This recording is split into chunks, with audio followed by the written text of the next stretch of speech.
विपक्ष का नया गठबंधन इंडिया, जिसे अगर चुनाव में विजय ना भी मिले और अगर ये एक साथ रहे तो शायद देश हित में अच्छा कदम होगा। वर्तमान समय में केंद्र में एनडीए की पूर्ण बहुमत की सरकार है और एक मजबूत सरकार देश हित में मजबूत फैसले ले पाती है। परंतु कांग्रेस समेत विपक्ष के किसी पार्टी के पास इतने सांसद ही नहीं कि वो विपक्ष की पार्टी के रूप में स्थापित हो सके। किसी मजबूत लोकतंत्र के लिए जितना सरकार के बहुमत की आवश्यकता होती है, उतना ही एक मजबूत विपक्ष की भी ज़रूरत होती है। विपक्ष के रूप में कांग्रेस ही सबसे बड़ी पार्टी है, पर विपक्ष के नेता को चुनने के लिए जितनी संख्या की ज़रूरत होती है, उतना कांग्रेस के पास नहीं है। और उसका फ़ायदा उठाकर बीजेपी ने कांग्रेस के नेता प्रतिपक्ष का दर्जा भी छीन लिया है और नतीजा देश में मनमाना शासन बीजेपी चला रही।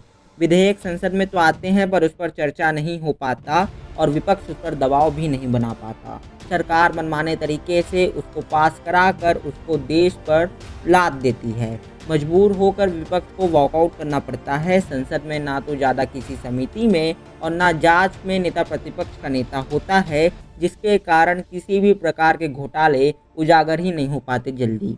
मीडिया को भी बीजेपी ने खरीद लिया है, जो कि विपक्ष के मुद्दों को हवा में उड़ा देते हैं और विपक्ष को महत्व भी नहीं मिलता। इसी का नतीजा है कि आज संसद में केवल खुद की प्रशंसा होती है या कांग्रेस को कोसने का काम चलता है।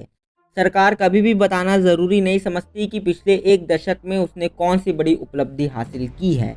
आज संसद में ड्रामा होता है, हंगामा होता है, कोई महंगाई, गरीबी, बेरोजगारी पर बात नहीं करता, जो देश की सबसे बड़ी ज़रूरत है।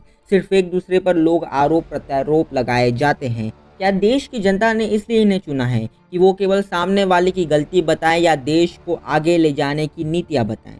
आज सर्वदलीय बैठक या नेता विपक्ष के साथ बैठक कर नीतियां नहीं बनती, बल्कि सिर्फ एक अकेला व्यक्ति देश को जहां चाहे वहां ले जाकर बेच दे रहा।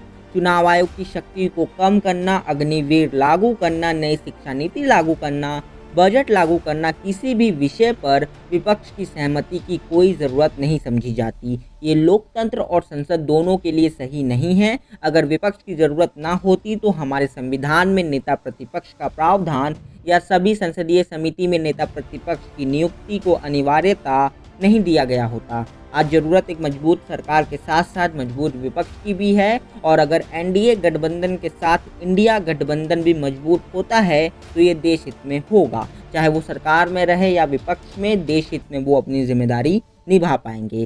बाकी क्या है आपकी राय, कमेंट करके बताएं और वीडियो अच्छा लगा तो लाइक करके चैनल को सब्सक्राइब कर लें और बने रहे हमारे साथ। मिलते हैं अगले वीडियो में। धन्यवाद।